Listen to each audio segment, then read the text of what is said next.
And we are up. This is episode number 41 of the Our Town podcast, coming to you from Madison, Alabama. And as always, we have a great guest. And I want to thank Megan Nivens-Tannett, principally at Flourish, and her team for introducing me to the guest that we have today. She and I were talking before we went live here.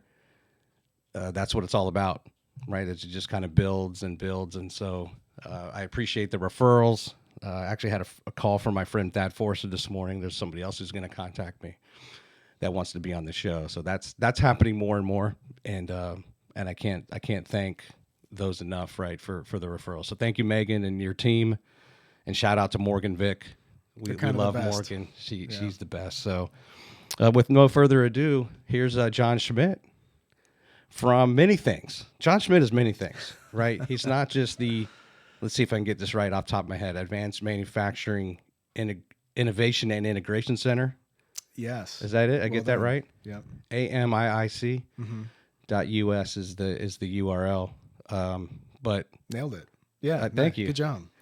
It's one of those things where you have to really focus on, like, I got to memorize this. Does the integration come first or innovation come first, right? But it came out of a partnership with the Army, so it had to have an acronym. Right. It couldn't just be something, easy. Yeah. You moved here in 2012 to Huntsville. That's right. Yeah. I would say you've had a pretty fun, interesting career to date.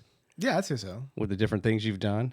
Yeah, I always used to kind of say it was just kind of a schizophrenic career. Yeah. I mean, I like to think I never really knew what I wanted to do. And I got just before I figured out, that folks figured out I didn't know what I was doing. Yeah. I moved on. So it's been a fun ride. Well, the first thing I want to talk about, though, is what's parked outside. I want to talk about your Tesla. Okay. Is this your first Tesla you've owned?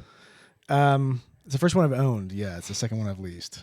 So the first one I leased. Yeah, I retired from the Army, and my wife kept seeing me looking at. I retired during COVID, so it's just not a ton to do. So I just kept looking at the website, looking at Teslas, and I'm I thought they were kind of douchey. So I was like, "There's no way I'm going to do this." Right. And my wife was finally just like, just do it, right? Retirement gift to yourself from the Army, blah, blah, blah, blah. I'm like, yeah, okay, I'll do it. I'll lease it for 1 year. The minute I started driving, I just fell in love. Yeah. I'll never get another gas car. I'm sure that there'll be great competition here in the next few years, which is awesome. Right. But that car I love. And it's hilarious to watch people's response to me towing a boat behind it. Really? Because it looks like a Volkswagen Bug, next to this stupid big trailer. It just doesn't make sense. Somebody actually came running down the hill at the dock, saying like, "Hey man, I got a proper truck up here. Like, don't do it." It's good times. But it can handle it. Oh yeah, I can handle it. And so, which model are you driving?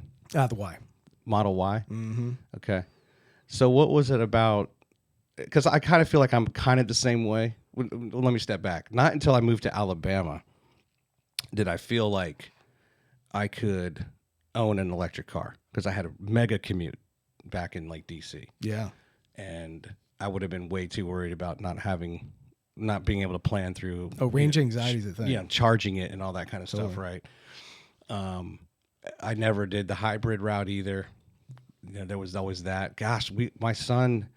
Hybrids they've been around since 2000. I remember when the first Honda Insight came out, and I was working at SCIC in Tyson's Corner, Virginia, and this guy had one, and it was weird. It was like the back wheel wells are covered up. It's like aerodynamic. Oh, yeah. And what is that? And it's 22 years in a way that automobiles like that have been, on the market. But, what was the first kind of hurdle that you had to get over, kind of going from a gas to electric, that instantly was satisfied when you started driving the Tesla the first time? Does that make sense? Yeah. I had range anxiety as well, right? I'm like, okay, how long is this thing going to last? Right. Why not?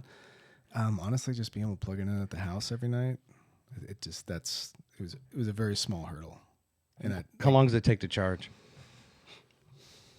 At the house? If you drained it all the way down and need to go all the way full, I don't know, maybe 6 hours or something, 6-7 hours. But normally you can get there, I'll charge every couple days during the week, and right, maybe 3-4 hours. So you've had a Tesla now for 2 years? I have, yeah. Okay.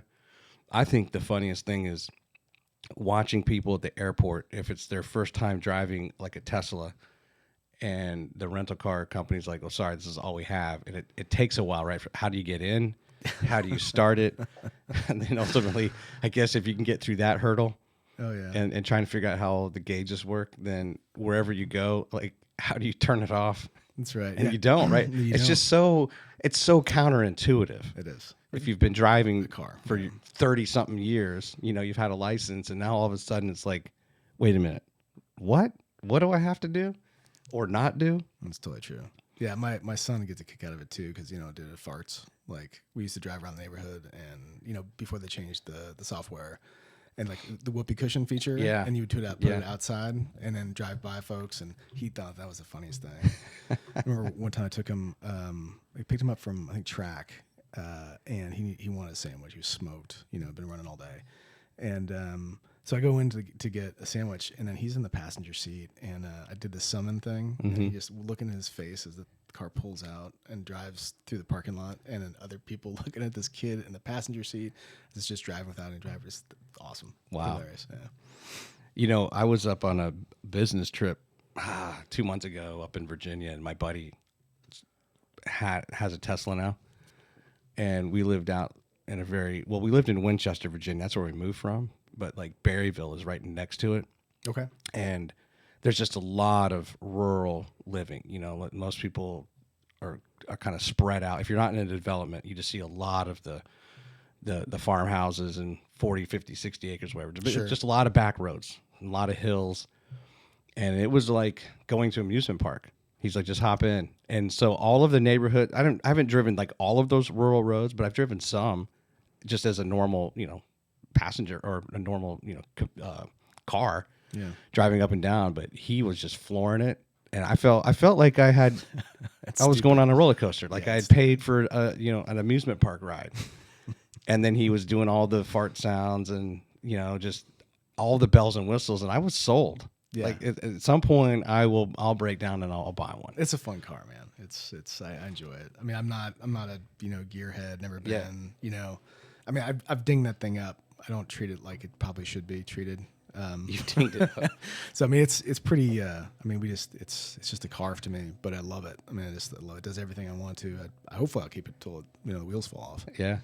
Yeah. My sister and her husband have one, and I finally drove like hers. I hadn't driven one. This is only like within the last 6 months. And she was like, it's just like a golf cart. It's really all that, just, you really don't even have to touch the brake. It's just kind of designed that way. And then once I kind of figured that out, I was like, oh, this is really easy to drive. So you're getting one. When are you getting yours? I don't know.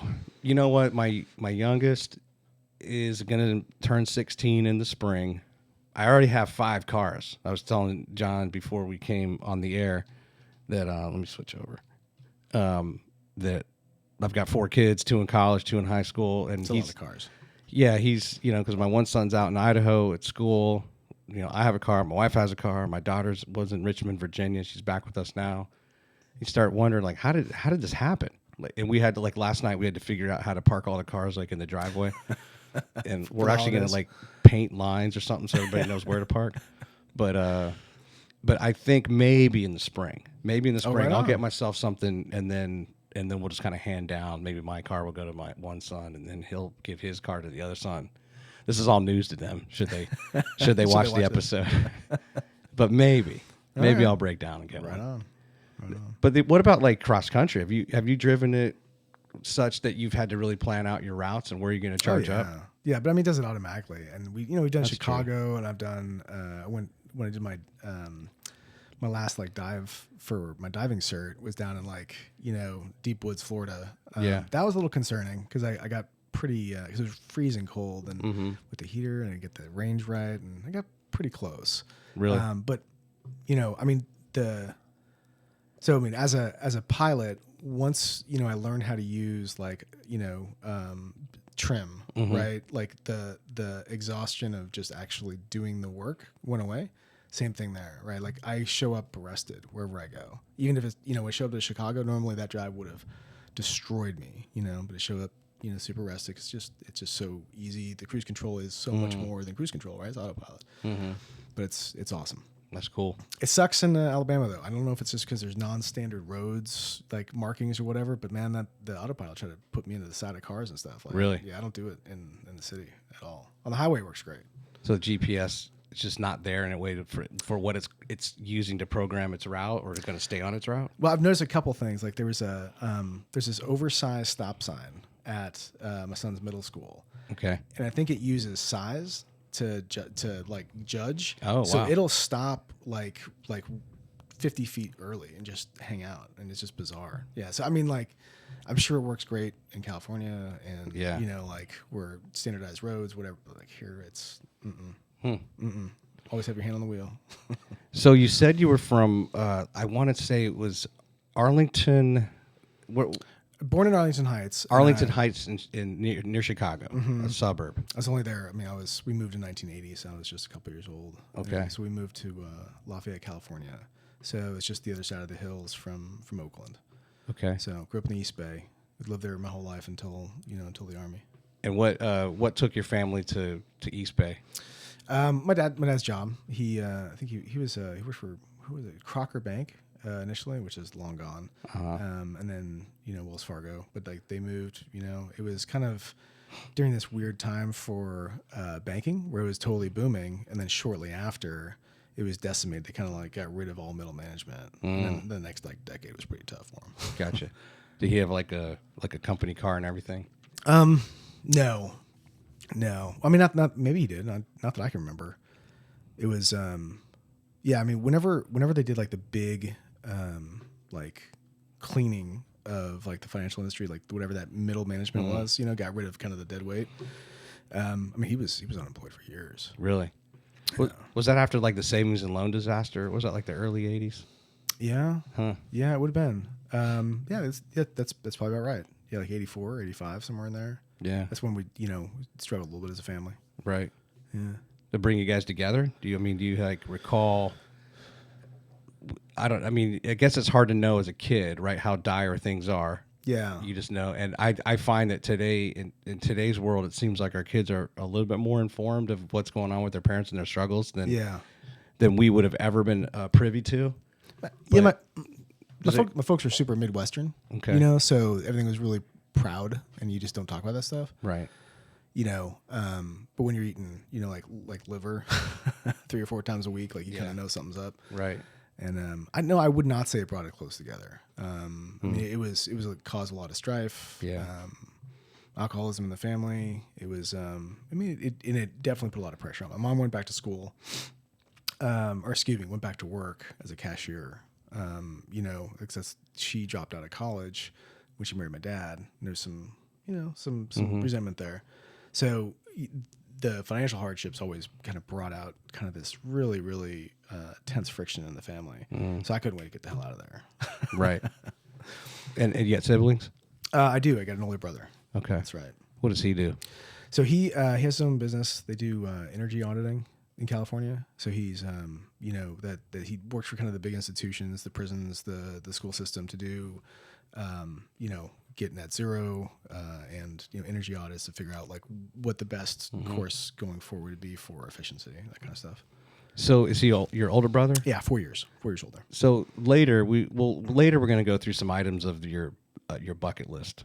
All right. Which was great, and I do appreciate the time you put into it. Oh no, that was already done. I just keep. Oh, that's fine. The fact you shared it with me, of course, which is fine. Of course. But one of those that you listed on there was starting a business.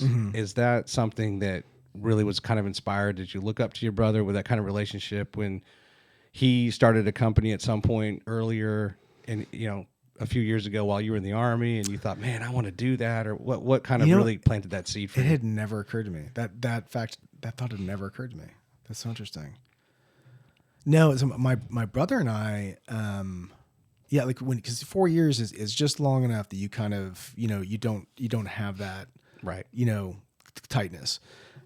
No, actually, when I was trying to figure out what I wanted to do when I got out of the Army, I'd made a couple like, absolutely red lines, and it was like, I don't want to learn something new. I mean, I'm a lifelong learner, but I don't want to, learn accounting, and I'm not going to go sit in a cube somewhere and do something I really don't want to do because that's not my, it's not my forte.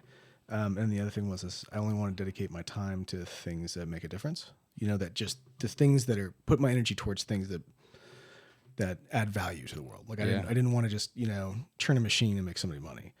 So, I found, making my own small business was the only way to go. Now I was terrified and I wasn't going to do it. And my good friend, Peggy Lee Wright, basically just kicked my ass and said, get over the ledge, dude. You got it. And so, that's kind of how I went. What about this idea though of making sure that whatever you do or that you're involved with is of value, right? That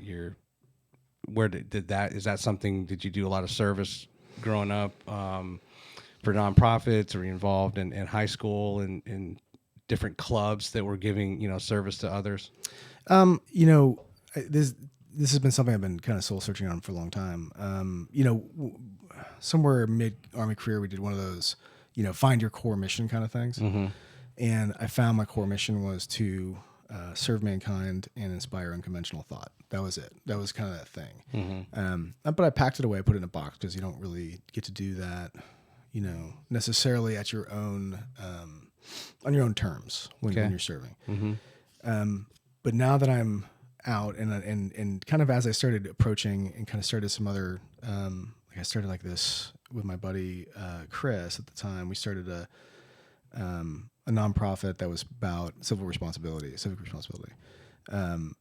And that was kind of when I started realizing that was my purpose, and that's what gives me joy, is to serve others. Okay. Right. I mean, and we all are self-serving in some way. What I found is that gives me joy. And so service to others is kind of like where my brain goes with most things. So whether it's AMIIC or it's with I Express Genes, which works with which we have a very interesting potential product here in the next couple of years to basically prevent the onset of PTSD. Wow. Like all of that stuff is based in this, some people say it's like naive altruism, but it's worked for me. And I choose to surround myself with people who are kind and approach the world with positivity and love.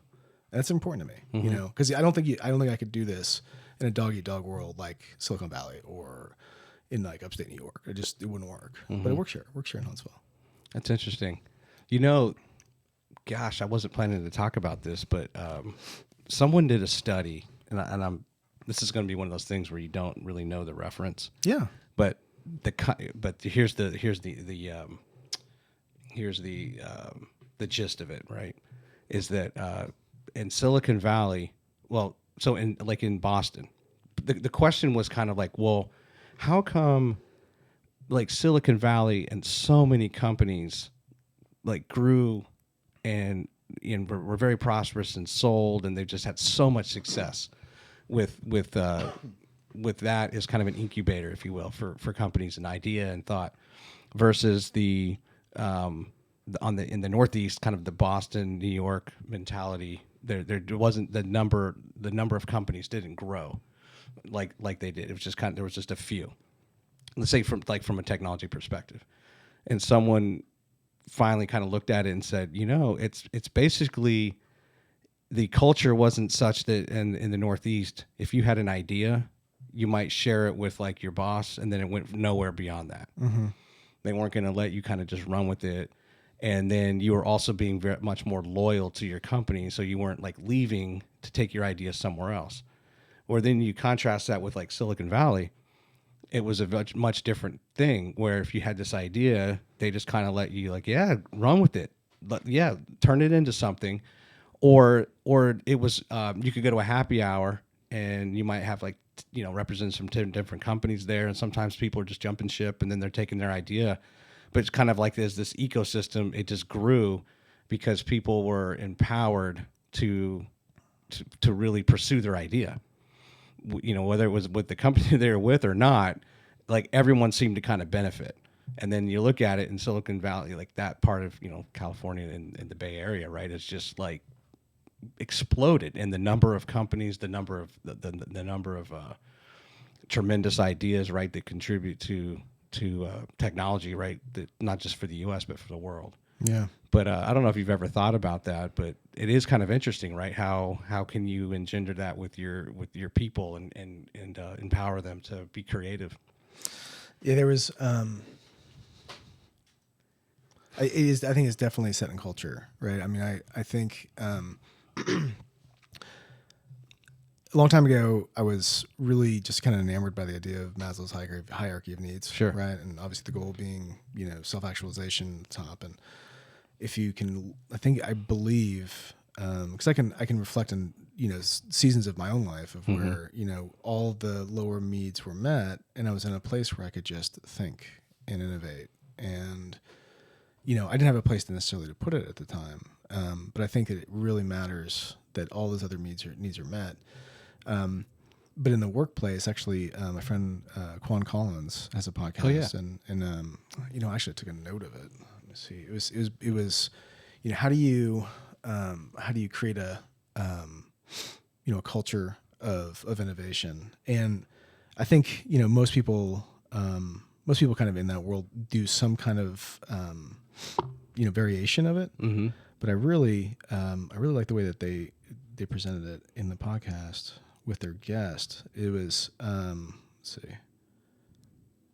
She just left. She's with a new company now, right? Within the last couple months. She's with Axiom. Yeah, Axiom. That's right.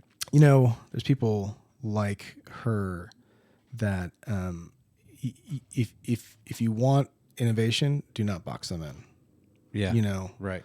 And I've worked with like a couple people like that on the Arsenal too, that were people. They're national assets, but in the conventional, when you get somebody who doesn't understand that they need to have that room for growth and innovation, and kind of leave them alone from the normal rules. Yeah. They don't perform, and not that Quan will perform wherever the hell she goes because she's just a rock star. Mm-hmm. But I think she seems like she's in a position and has this opportunity to inspire specifically an epoch of change in digital engineering, which we're excited to be kind of in that world with her because of our network and University of Texas El Paso and AMIIC and the national network within NCDMM, which is our parent company, bunch of nonprofits, and academic institutions. Anyway, so the culture, the three things were the liberty to question, the allowance for errors, and the bandwidth to experiment. And I think, when you have a pile of VC capital, that last one is easy, right? I think any place else where you're a struggling company, it's hard to find that bandwidth for the idle time, you know what I mean? Yeah. So yes, if I thought about it, that's what I kind of always came back to was I missed the other two, but I always thought about that last one is you need inefficient time in order to allow the room for innovation, Yeah. You guys were were you in Florida last week? Yeah. You saw her? Because Yeah, I remember seeing I've seen her at a few things, and I'm trying to remember when the last one, I saw her at some event. Oh, I saw her at the geospatial, there was a geospatial day at the end of November, like right after Thanksgiving. Yeah, she's everywhere. Yeah, that's what I was kind of saying. She's everywhere. She's good about that. And just different things, right? I haven't really worked with her yet, but I think I saw a picture with the two of you. Yeah. And was it in Tampa? It was, You yeah. were in Tampa? The Defense Manufacturing Conference. Okay. How was that? It was good. There's those moments where you realize that there's a big change that needs to happen, and you realize that there's just very little you can do, but the whole community as a whole can kind of keep the ball moving. There's so many people doing all this, that back up the challenge, the problem set, right, is that we're moving manufacturing back to the United States. There's all this manufacturing innovation. There's not a workforce to do it. So there's all these K-12 programs, STEM programs. There's a big, a lot of money that came in through the CARES Act and are coming in through this next year's budget, federal budget, to help fund some really, really, really, really important programs for that workforce pipeline. But in the defense side, what I realized was like, man, we just have a lot of work to do.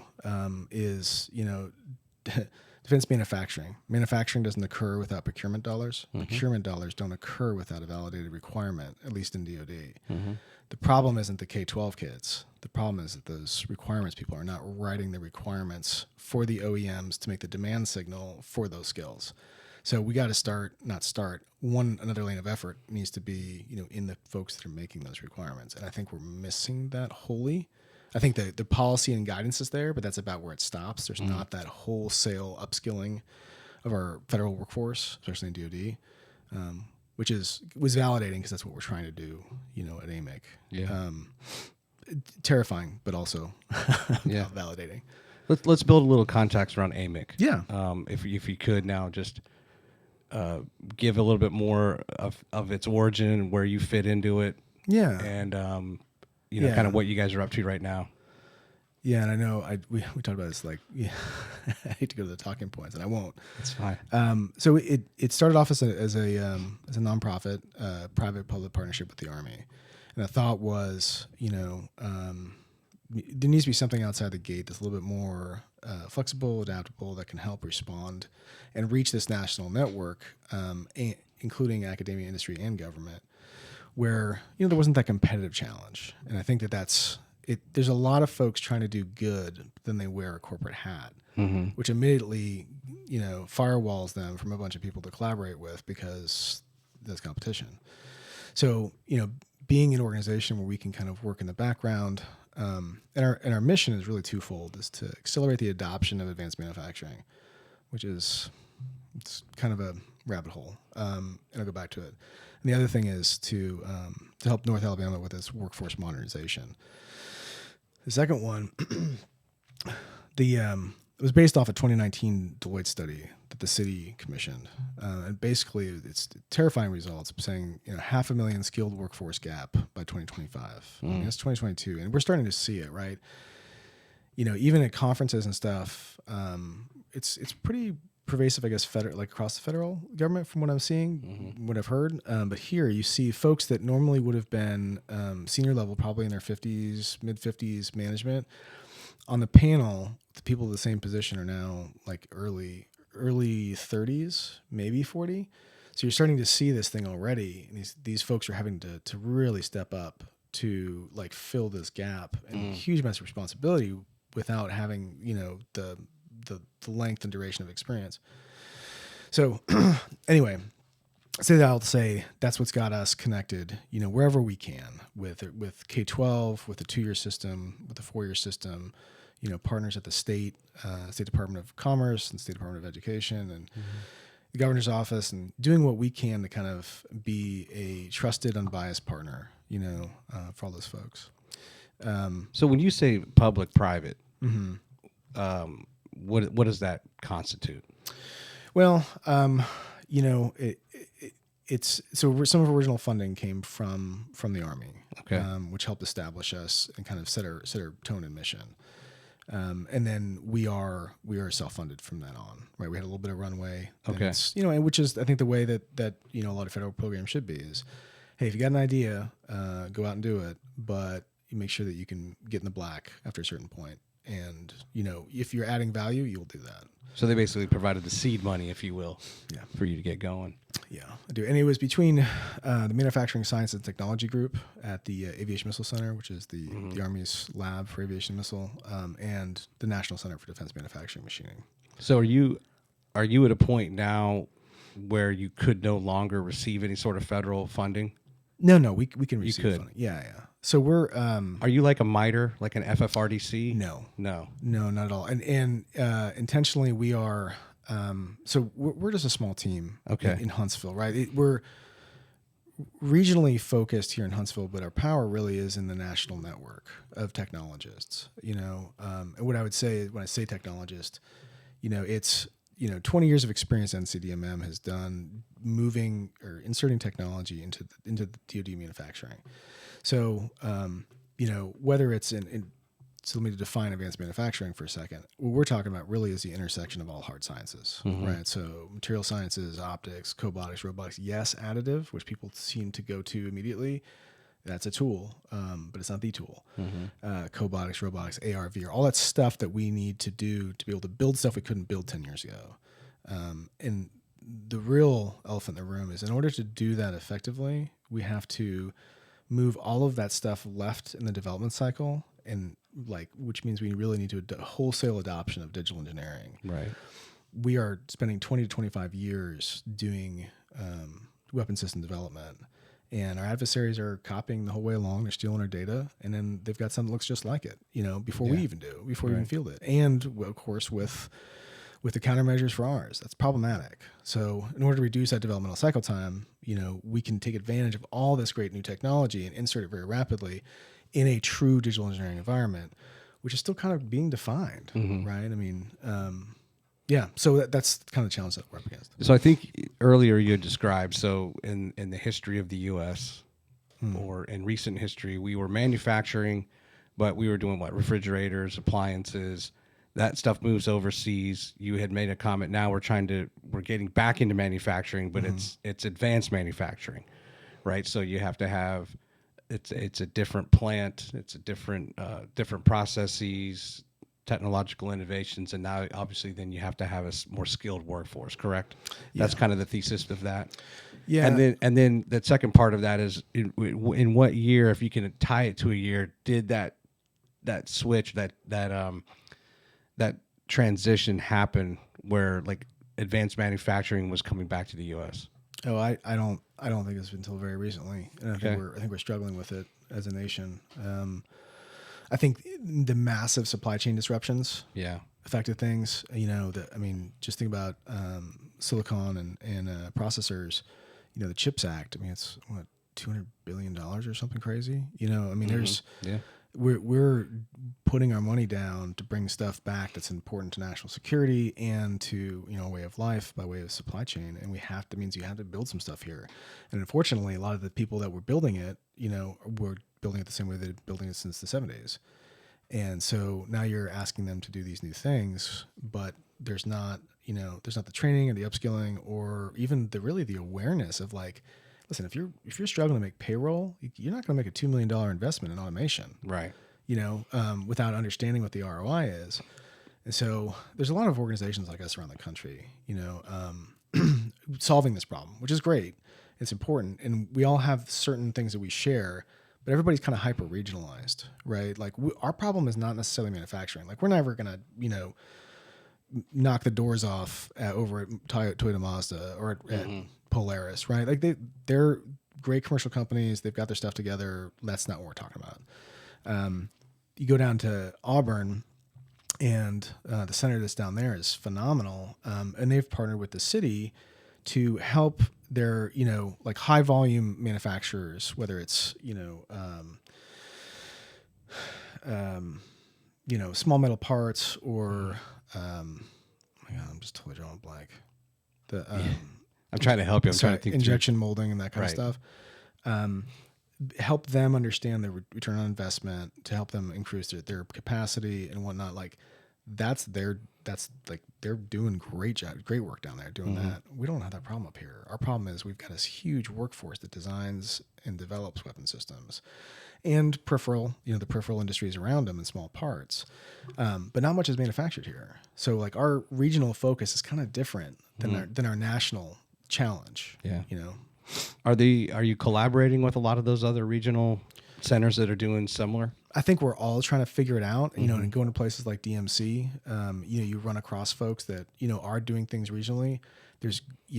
I think if I was to snap my fingers and say a dream, like we're not competing against each other. I mean, we're like, there's plenty of problems to tackle. Right. I would love to see some kind of, national organization that we could stand up where we can exchange best practices. There's a lot of people building the same curriculum and same workforce development stuff all over the country, and there's no centralized way to just take advantage of it. There's some places that have popped up and kind of shown themselves as leaders, and that's awesome. A lot of it funded with federal dollars, so that training is actually accessible and it's no cost.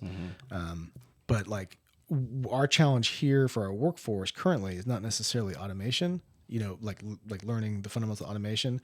It may be designing for automation. Right. And then of course, people that are in our 2-year system and our 4-year system, they're going to need that training as well. Right. So it sounds like there is no, that was my next question, was going to be basically, is there a national body or a standards board or something, right? But like, it's all been grassroots. Everyone has sensed the same problem. They've started their own efforts like you all have. And you kind of look around and say, okay, who else is doing this? Yeah. And then, it's interesting. I'm talking about an episode that hasn't been released yet, but of course, by the time people watch this, it will have been released. But I just interviewed Cynthia Parker from the National Children's Advocacy Center, and she was talking about its roots, and it started right here in Huntsville. Both there weren't any advocacy centers really in the country, and there certainly wasn't anything that was national. And there was a case that came up, and they realized, oh my goodness, we need something. Yeah. We need to have something where all of our clinicians in the area and our doctors and our police force and what is now DHS and everyone's involved in helping, with a child in an abuse case. Yeah, it's amazing. And they have like multiple hats where they are the national center, but then they also have the Southwest Regional Center in the same spot, and then they of course also then act as their own center just for the locality for a few counties. So it's really cool how all in the last 30 years this has grown up, and now there's hundreds of CACs through the country and even worldwide. And that's amazing. It's just amazing as you start thinking about, wow, that model can apply to many things, right? And you guys are kind of at that point now of, okay, we're probably executing fairly well regionally, even though our problem sets aren't the same, right? And we're not the same level, but there's certainly, maybe we fast forward 10, 15 years from now, and you will have a national level type thing. What agency would it fall under in the federal government? Should there be one to provide regulation? For something like that, yeah, for standards for you guys, yeah. There's standard development organizations like NIST and ASTM that I think would serve that role very well. I don't know if the problem is standards. As I've been just kind of grappling this program and spinning in the chair, throwing pencils in the ceiling, trying to just figure out how the hell to tackle it. There's like kind of two fundamental shifts we have to overcome. One of them is how we see continuing education, I think, because right now it's generally a for-profit model, right? And the cost of courses is it's expensive, right? And there's companies that are their livelihood is based on it. So as long as that pressure is there, it's going to be hard to find a way to get our current workforce upskilled. It's just tough because everybody's going to need it. So the point about everybody needing it, I think that's the real disruption. Is we have to relook the way we see skills. Our partners at University of Texas El Paso Aerospace Center, they run our Digital Engineering Design Center, where students come from socially or historically underrepresented communities, working on incredible projects in digital engineering tools. Whether it's we have a project with Space Force, a project with NASA. They're doing a lunar lander project. I mean, these kids are doing really, really, really, really impressive stuff. But the model that he's built in this stuff is all project based, but basically there's a core set of skills to be a digital, and they're saying we may not have engineers in the future, right? You're going to be a digital technician with an emphasis in structures, emphasis in propulsion, and in electrical, because now the core skills are something that everybody's going to need, right? It's certain CAD aspects. There's some understanding of AR, VR, virtualization, of design tools. There's going to be a certain core set. I think we're going to be looking at the similar model for the manufacturing community. I think there's going to be a core set of skills, and it's going to include basics in like automation and robotics and a little bit of CAD and quality inspection and optical metrology. It's going to be these core skills that right now are just these things that people are doing somewhere else, not on my factory floor. And I think we're going to have to relook the model, build that that manufacturing technician, and then give them specific skills for where they're going. That's a big hand-waving vision cast, but I think that's what we're going to need. Some fundamental model shift of how we train and bring folks into the workforce. What are some of the institutions you're working with or you're partnering with in the greater North Alabama area? Oh, or even beyond. I'm sure Auburn, fits into this as well. But let's talk about that. What are you doing and reaching out to, or the specific schools, institutions, higher level learning? So, I guess I can kind of start by saying, like our board, it was really important for us to make it look like the workforce development pipeline. Mm-hmm. So we have somebody, we have a K-12 partner. We have the workforce development director, Gary Weaver of the Alabama Community College System. And several of our partners are rolling off this year, and we're excited to kind of announce our new ones.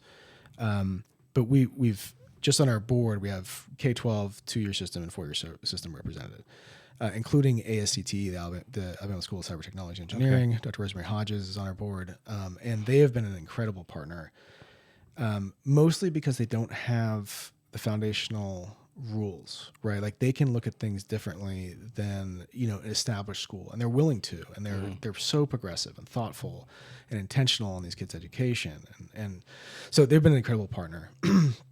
But I mean, the list of partnerships we have, we're so grateful, right? So it's everybody from UAH, Auburn, A&M, Tuscaloosa, UAH, of course, one of our main partners. And we do some of that through the AMIIC, which is we were given a defense manufacturing community designation back in 2019, which actually gave us some of our initial seed funding. That was like my first thing when I retired from the Army was doing this proposal. It was turned around in like 40 days, and we got this designation. And I'm like, what does this mean? But it established the foundation of like a really cool network of folks that we're all trying to tackle this challenge. There's certain things like model-based system engineering, right? It's we're on this hype curve that people are really excited, and they all get really cynical too, right? Because they're like, oh, this doesn't work. Oh, we tried that before, right? Model-based system engineering is one of those things that isn't really taught in the 4-year system, but our partners are starting to pull certain segments into their 4-year curriculum because they realize that their systems engineers and even their regular engineers are going to have some of this. So that's like an example of how this greater community is kind of moving the ball. And then we have our partners at the IDEA Foundation, the Institute for Digital Engineering, Digital Enterprise Advancement. They took an OSD curriculum. They went to OSD and said, Office of Secretary of Defense, and said, hey, listen, here's the problem. We're not going to graduate enough U.S.-born engineers in the future to meet national defense needs. Oh, by the way, there's also this huge demand for engineers in general, and model-based system engineering, like it's a very high demand skill because everybody's doing it, right? Everybody from the forestry service to automotive, not just defense. Right. So they said, well, we can just let the problem evolve poorly, or what they did was they developed a 2-year system engineering technology degree. So think architect draftsman. So now you have, younger career technicians after a 2-year degree are entered into the workforce doing technology stuff without having to do that 4-year degree, but also adding value to this huge deficit of skills. The first one's at Calhoun Community College here in town, which is another one of our partners. And our community college system is incredible to work with. Great people. They're so focused on our region and their students. It's awesome. But that's the first of 25 nationally. So the next 3 are going in this year. So we create this new. So they're creating this new, essentially skill set that's going to be nationally. There's something you mentioned earlier about the standards. There is no standard, right? But here's at least a baseline that's backed by OSD, and it's something that we at AMIIC have adopted. They've made curriculum for us based on that to focus on our early and mid-career level professionals. So we're all talking the same language because that's really one of the big problems is we're not talking the same language. So anyway, yeah. What other, where do we rank on the world stage when it comes to the big umbrella advanced manufacturing, right? This problem? We're behind. Japan, Germany. We're behind. Yeah. Yeah. I mean, it's, you look at any metric, we're behind. And that alludes to kind of what you were mentioning earlier, just in our education system, when the things that we're learning or not learning as in our school systems, and the kind of for-profit learning is maybe somewhat chased away or watered down the potential. I don't know. I think if we can grab some national humility, yeah, and recognize that we have a problem, right? We have to we have to take a step back from the American exceptionalism and go, hey, wait a minute, that whole thing that we thought is completely at risk, and in some places we're behind. I think once we accept that, we can move on. Mm-hmm. Either that, or we're gonna have a real wake up call.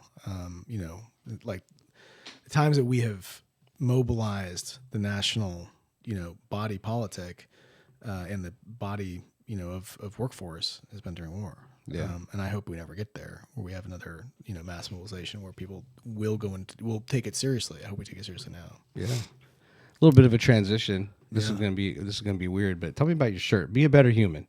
Where did you get that? And I love clever shirts. Yeah, so it's from a company called Combat Flip Flops. Okay. So my buddy Steve Bain, who was chief of staff of a podcast, Soldier Transition podcast. Okay. I totally forgot the name of the book. He goes, hey, we just had this guest on. You got to read this book, and it was incredible. So it was two guys. I must script the details. But they basically got out and they realized, the war is not against people. The war is against knowledge, mm-hmm. right? It's our problem, and it's always our problem. Our problem is we're fighting an ideology or an education. And so they were like, the only way to fight education is with resources. So they started this company where they were manufacturing flip-flops in conflict zones. So very rugged and they're okay. Yeah. So it's great footwear, and that's awesome. Yeah. But they're employing people in conflict zones. Okay. So who may otherwise be be recruited by ISIS or the local militia because Gotcha. they don't have any money. It's unfortunate how many folks were willing to give their life to fight the U.S. who had no ideological care. Right. It was to help support their families. Right. Very practical, means. And so I think that company recognized that, and they did it originally in Afghanistan. I guess that got a little bit hot. Mm-hmm. And then they moved on, I think, to Democratic Republic of Congo and a couple other places. Anyway, yeah, so that's where the shirt came from. I just think that's it's a really cool mission. And you a t-shirt guy? Do you try to in my off time? Yeah. Yeah. Usually I'm a t-shirt and hat guy. You know? Because you wear stuffy stuff the rest of the time. Yeah, it's all about adapting to, there's jobs I've had where I wore a suit every day, mm-hmm. Every day for 2 or 3 years, and then different. Maybe sometimes it wasn't even changing the customer set. It was just a new chief comes in and okay, no tie, so no tie for a while, right. or no jacket. So now you're going to more of just the slacks and dress shirt. Okay. And then you get to a point where well, now you're wearing jeans because it got super casual, and then it switches back, Yeah. So anyway, with the podcast, I normally wear I just a little cold today, but I normally wear a t-shirt and try to wear a different t-shirt. And shout out to Foul Wow Designs; those are my guys. Foul Wow. Oh. Do you know Jonathan Fowler? No, but I have their t-shirts. Oh man, my favorite is I get comments on it. It has the egg beater Jesus. Yeah, it says whiskey we're here. Yeah, whiskey we're here. Man, I always wear that wherever I travel. I get some pretty good comments. I actually just gave that one away. Did you? I had a buddy come into town, and that's a gift that keeps on giving. I know. Well, so he comes into town. He's never been to Huntsville. We're trying to convince him to move here. It probably will never happen, but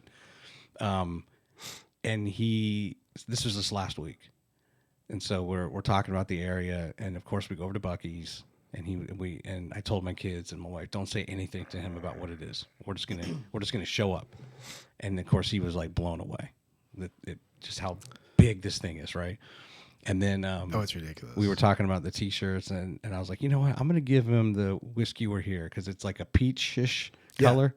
And so I've got 14 of them. So I took one, and I figure I can get another, and I'll give him this one because he was staying downtown near the actual church, where that mural is on the side or whatever. Mm-hmm. So he saw it, was commenting on it, and I was like, well, I actually have the shirt. Here you go. Yeah. Ben there got the t-shirt. I gifted him the t-shirt. That's awesome. But I just love the cleverness. And my first name is Monty, so anything with Montesano and the Mountain Dew. Sure. style, and then well, I got a couple with Montesano, so that has like double meaning for me. That's awesome. Yeah.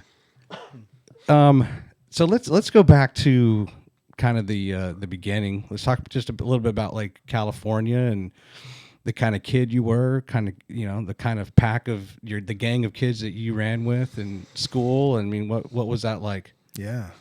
Well, it was a pack of kids that never would have guessed I'd join the Army. They all joined the Army? That they would never have guessed I would have joined the Army. Okay. I was the skateboarder that couldn't skate, and it was the time of, the East Bay was just full of punk rock and ska, and that was my crew. I mean, my best friend was in a band. We'd go to Berkeley and Oakland and San Francisco, and I think interesting enough, a lot of my like belief structure kind of came from punk rock. Always fight for the underdog. Speak your mind. Always like it's I still listen to some stuff like Pennywise and Bad Religion, and I still get like bumped up in my head. But yeah, that was kind of the crew I rolled with, and there's a lot of 18 and under clubs in Berkeley, so like the Gilman and the Berkeley Square. I don't even know if they're there anymore. I saw folks like, No Doubt before they were a thing. And, really? Yeah, and Rancid, and I think I was at the I showed up at the last show Green Day was supposed to do at the Gilman before they got signed, and then they got signed that day or whatever. Was this like early 90s? Yeah. Okay. Yeah. What's funny is a lot of those guys, I mean, I don't get home as much as I'd like, but a lot of those guys, grew up, they're not still punk kids, they're producers and, incredibly successful musicians, and it's cool. Yeah. So that was kind of, I wouldn't say I had a clique, like I was genuinely, friends with cheerleaders and jocks and nerds, like all the 80s arc stereotypes. Like I was just like, I just like people. Yeah. So I really didn't have, got a lot of trouble my first couple of years, couple arrests, that kind of thing. Trying to fit in, or just like peer pressure? No, just being a dumbass. Really? Mostly like in vandalism and trying to show off. And, I think now that I have children and I know what that looks like, it's, and I have, diagnosed with adult ADHD, shocking. Turns out I probably had ADHD as a kid, and just had no idea. Sure. And I think a lot of the troublemaking I did and talking in class and, being disruptive was probably that, and just didn't know it, Let me guess. So any sort of arrest, what was that, around the age of 15? That's about right. Yeah. 15 is like that age. I tell people like, it's this cycle that will never break, because you're a freshman in high school. Then it's all about, kind of hooking up, or you're starting to get really interested in the opposite sex, whatever. Yeah. And then the girls automatically want to start dating or hanging out with all the older guys. Because of course, older guys are more mature. They have cars. And then what happens is you're stuck. You're 15 years old and you're kind of stuck hanging out with your buddies, and kind of maybe just still doing the sleepover thing, which is hang out all night, sneak out, whatever you can do. Maybe it's harder these days because everyone have an alarm system. You got cameras and all that, right? We didn't have any of that. But that's just like, to me, that's where it starts as petty. Yeah. You might just see if a car door is open and steal some change or their CD or a T-shirt or whatever, right? And then it gets hardcore later if you're actually smashing windows and you're stealing radios or stealing the car, right? Then that's that slippery slope. But it just seems every time like someone will tell me about their kid getting in trouble, and I'm like 15 years old, freshman, yep, it fits the profile. Yeah. Well, and luckily I got off that crazy train, before anything got really serious, and it was a lot of those guys. I mean, they didn't, and things didn't work out well for them, right? Like drug overdoses and in jail or whatever. What's the homeless population like in East Bay in California? I mean, I can't speak to it, with any kind of authority now. I don't know if anything in Portland or Seattle. I mean, I know it's pretty rough, in camps and stuff because the weather's, generally hospitable. But I couldn't speak to it. So let's jump to the Army. Yeah. So was that always part of the plan for you? Oh, You had said you God, wanted to no. get away from your parents. Yeah. Was that just kind of your fastest ticket out? And No, I still don't know why I joined the Army. No, I was, I guess I was my freshman at UC Davis, which I applied to one school and went there. Like I really wasn't really interested in it, but I knew I was supposed to, like totally bought in the Rob Reiner effect, don't be like me, kid. You're going to college. Right. And once I got there, my folks didn't have a lot of money. So, it was like, they're like, hey, we can help support you for the first year, but then you're going to have to kind of figure it out. So my first thing was I was going to think about just dropping out and just going to work. And then I was like, okay, I'll be an RA. So at least I can have room and board paid for, and then I can work some other job and figure out how to get, get tuition paid. I think I was, and those were not my people. I mean, it was like, a lot of, just, oh God. Yeah. And that's so glad it didn't work out. A couple days before I, was supposed to graduate from that program and they were supposed to assign me a dorm, I got a letter saying that I was accepted for a 3-year ROTC scholarship. Okay. Now my brother had joined the Army. He was 4 years ahead of me. So he had just commissioned the year before and was like kind of like living a great life. Like they, like his biggest deployment was, going to fight fires, in Colorado. And so I was like, okay, this can't be too bad. I mean, we weren't at war. We had never thought about it. And, so, I joined, and it turns out like, I did ROTC for the 3 years and I loved it. I love the responsibility. I love, the opportunity to work with people very intimately. I loved the leadership aspects, and it scratched that itch that I didn't know I had yet, which was just service. Yeah. Yeah. And then, I mean, much in the similar vein, I was like, when they said, hey, what branch do you want to be? I was like, I don't know. Flying sounds cool. So I applied and I got it. Yeah. But it wasn't like my dream or anything. None of it was my dream. It was just kind of this path. And then, of course, graduated in 2000. No, yeah, it's January 2000. Went to flight school. Got married in September of 2001. Where was flight school? Fort Rucker, okay, Alabama. We came back from our honeymoon on September 10th, 2001. Whoa. Yeah. So my brother's, cute little life of a single forest fire, and his time in uniform just went to shit. Wow. So it was game on after that. That was a Monday. Came home from your honeymoon on a Monday and then 9/11 the next day. Oh, wow. Wow.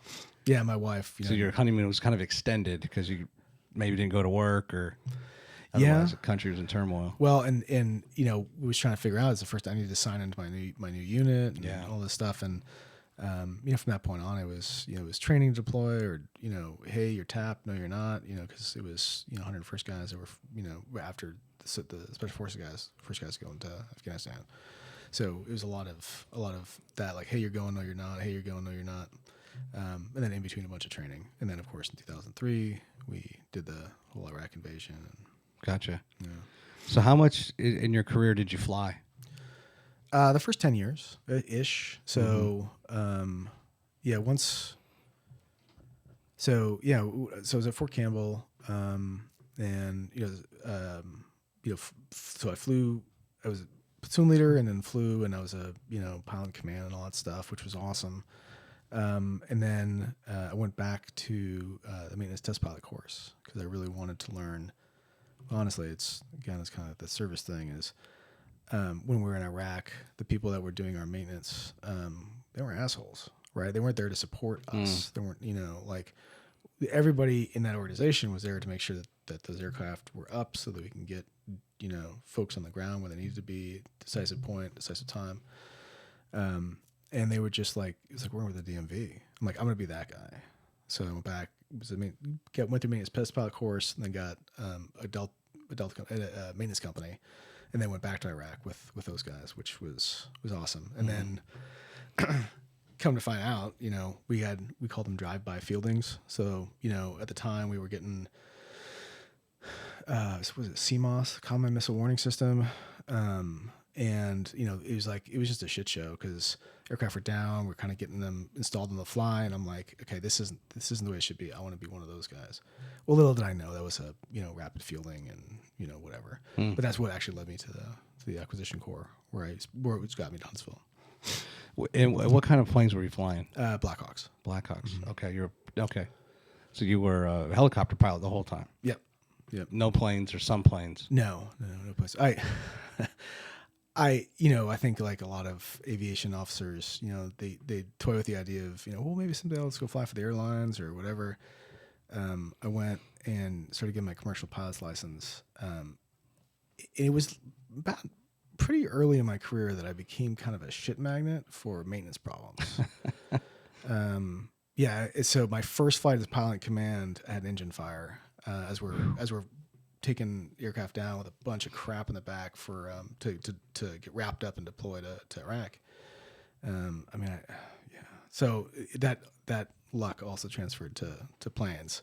So I'm basically crashed an airplane in Savannah. Really? I was like, I'm done with that.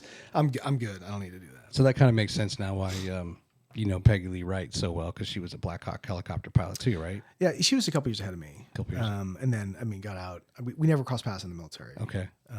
We crossed paths actually in leadership, which L30 best class ever. Yeah. Leadership Huntsville. Sorry, L31. L31. Yeah. Now, do you all have? Of course, Mike Durant's I don't know if lives in Huntsville or Madison, but famous Blackhawk helicopter pilot shot down, right? Sure. Just tried to run for Senate. But is there some sort of alumni type thing where you guys get together or keep in touch when it comes to just the Blackhawk community? I'm sure there is. I just haven't looked into it. I just haven't looked into it. Yeah. I just haven't looked into it. Okay. Yeah. Well, that's interesting that that you had that desire just to fly helicopters. And that's that same type of thing. You're growing up, and was it movies or TV shows where you see helicopters and they're pretty cool? Yeah. Once you say, okay, I want to go in the air, I want to fly. Yeah. I want to do something in aviation. What was it that steered you towards helicopters versus planes?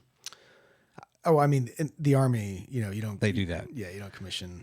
I mean, you can, but it's very. I wouldn't have known how to do it. Okay. But yeah, I mean, we wouldn't be able to go into fixed wing. Now, I was a assistant program manager and project manager at the fixed wing office here in town. That was it was a real eye opener.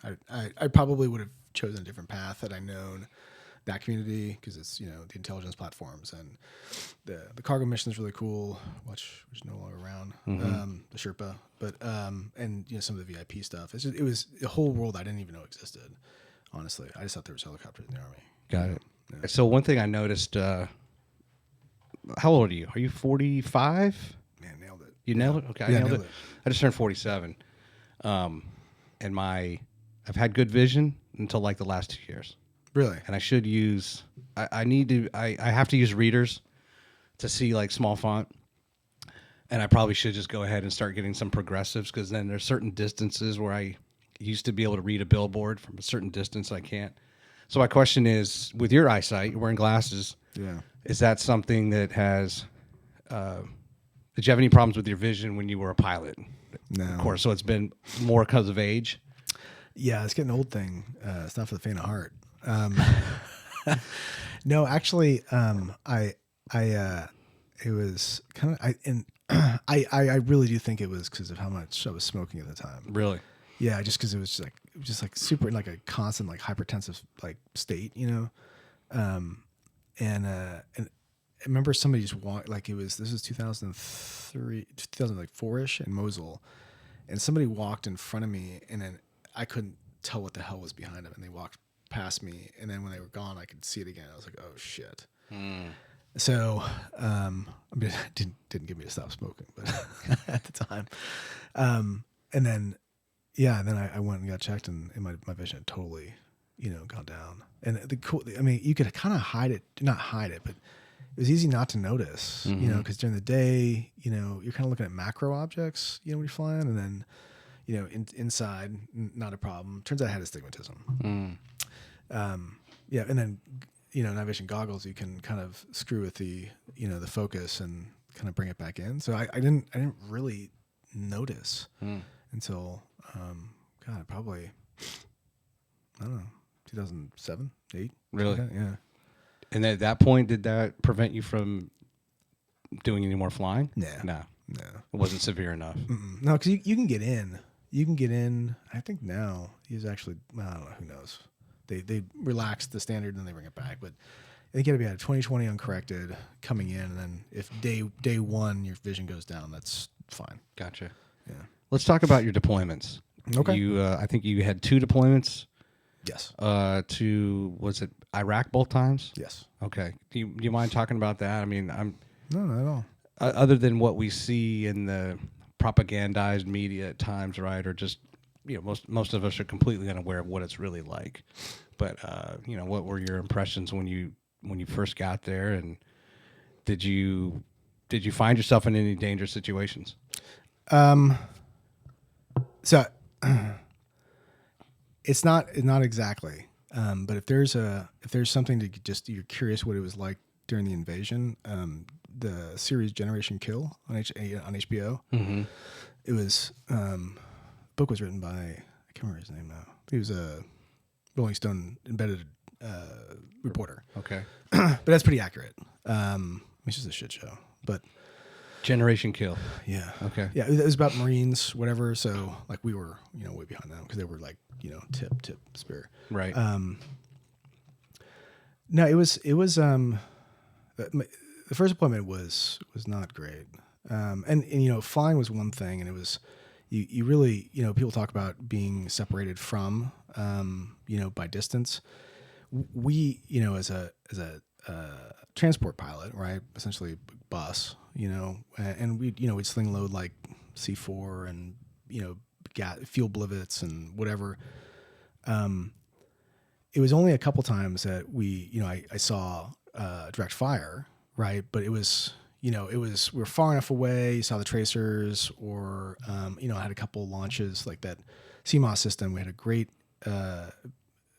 service representative, BAE, and they were still trying to get the algorithm down. And so every time we'd fly by anything, I mean, God, I'm sure like somebody's campfire or just a radio tower, the flares would pop off. And so we always joked like it's just it's our doorbell. You come in and hey, we're here. Right. So it wasn't until he came to me and he goes, hey, listen, they analyzed the data on this last one because they were honing in, based on the threat at the time, the algorithm to detect. And he goes, dude, you were launched at, and it turned out it was like an SA-14, and which was kind of sobering, real. But it wasn't until I was the aviation liaison officer to the infantry in Mosul, so to kind of give you an idea of the tempo. Nineveh province, about 4.4 million people, and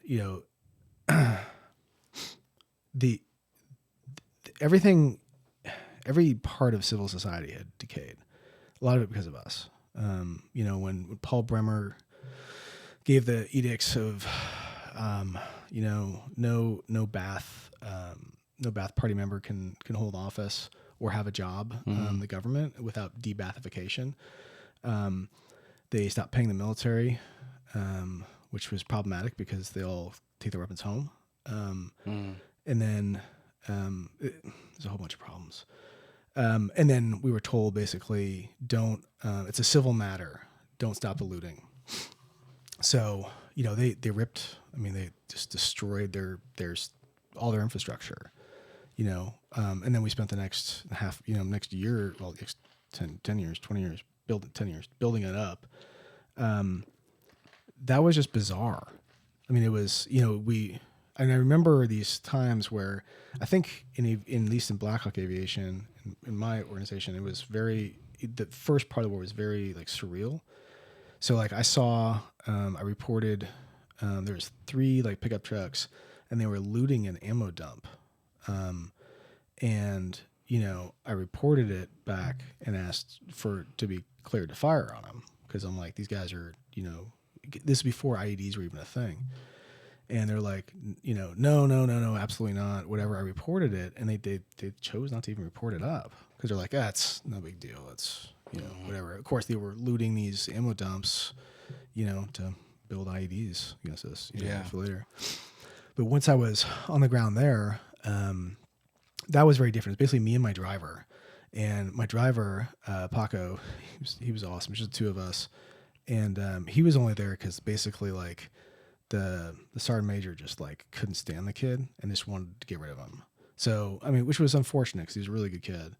And the only choice we had when we were driving around was, do you take the door off, so you can shoot, or do you keep the, windows zipped, you keep it on and keep the windows zipped, so, nobody can throw a grenade in. It was like that. And we were pretty solo, because we weren't actually part of the infantry.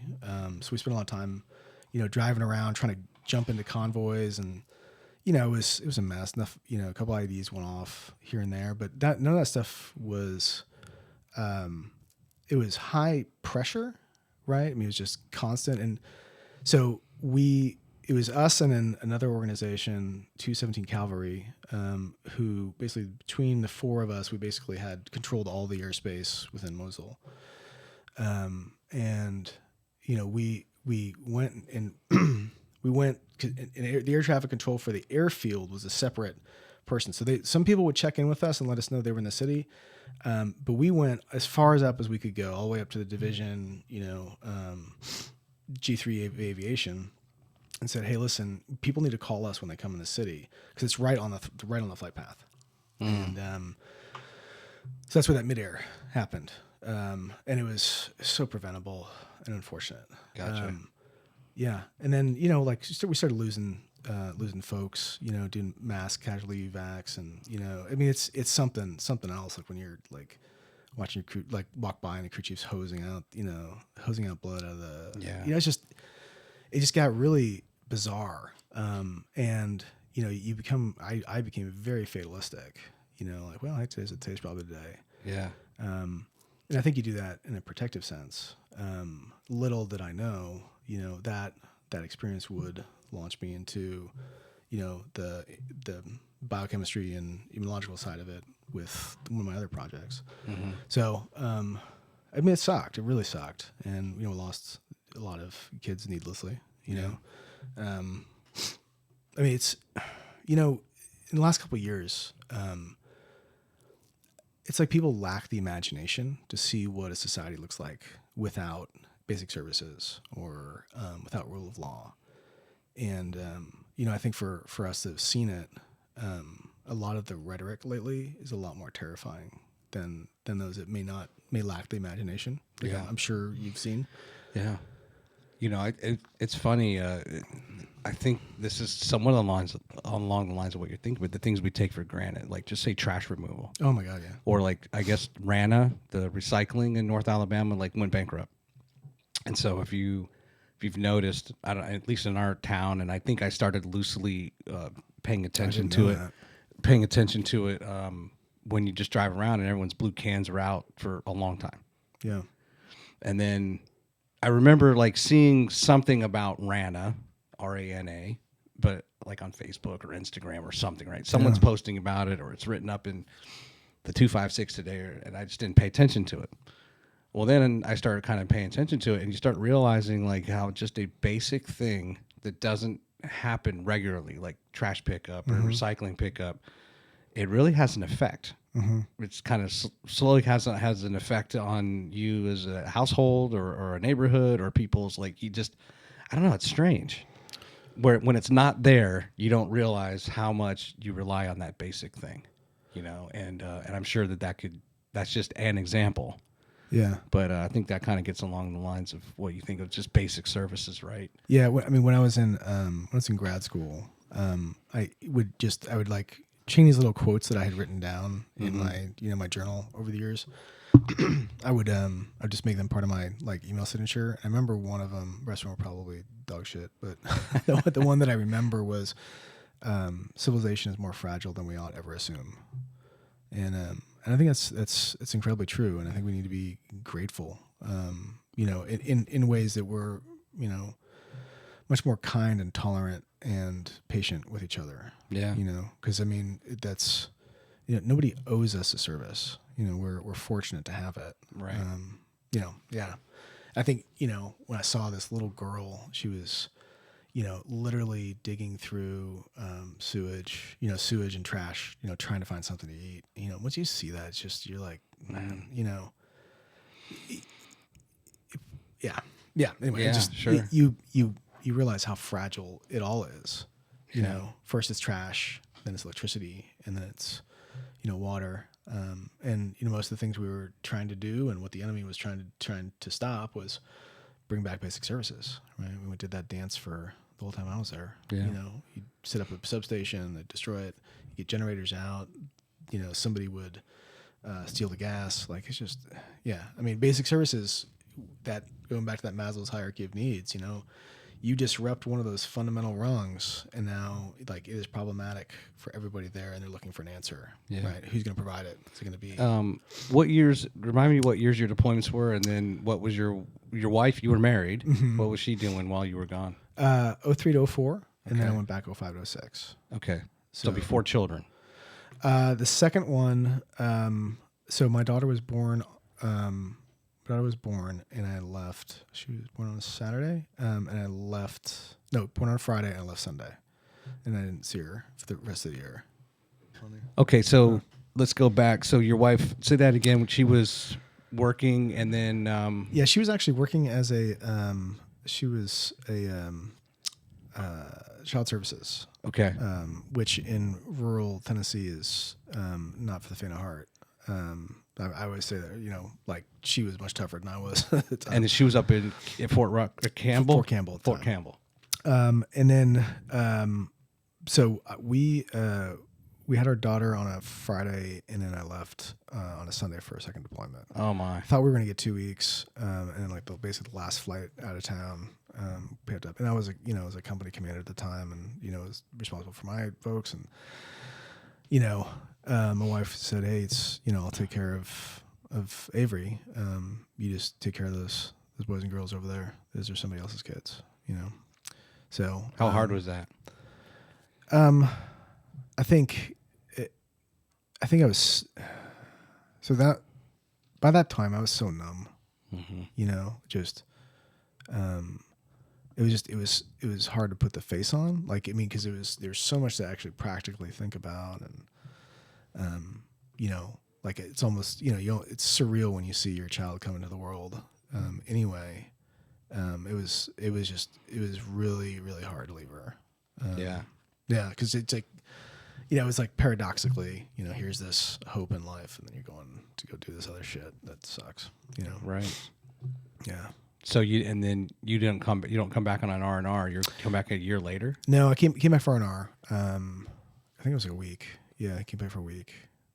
So like halfway through. Yeah, which it was great. Like we went and did pictures and stuff like that. But like, I'd almost rather have just gone the full year because it was so the whole thing was so unsettling.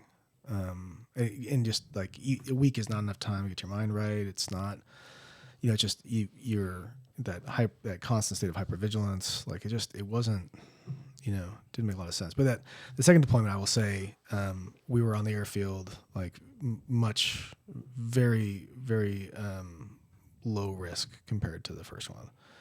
So, I mean, shit, we had, steak and lobster at the defense, Yeah. I mean, it wasn't anything like the first one. Yeah, that's tough. I always tell people my favorite ages for a baby are like basically until they're 6 months old. Yeah. Because then it just gets a little harder because they can move around more, and Yeah. But when they're like 5 or 6 months old, and all they can kind of do is just sit there, and you can put that little thing to prop them up. Yeah. That's a good phase. That's a good phase. Yeah. Yeah. So I mean, I got pictures and stuff, and Yeah. And that was a little bit before the whole FaceTime type thing, right? You weren't. I guess you could call home, but was there a video capability? Yeah, you could do webcams and stuff, but they were terrible. They were terrible, huh? Yeah. I mean, you just couldn't get the bandwidth, so you use the phone or that kind of stuff. Yeah. Now, when you came back after the second deployment, was there any sort of discussion on a third? Third deployment? Yeah, and you were like, absolutely not. You're nixing it. Don't ever send me again. I'm done. You don't really get a choice. That's true. I keep forgetting that. No, I had after I left Avery, I just said, I'm not doing this anymore.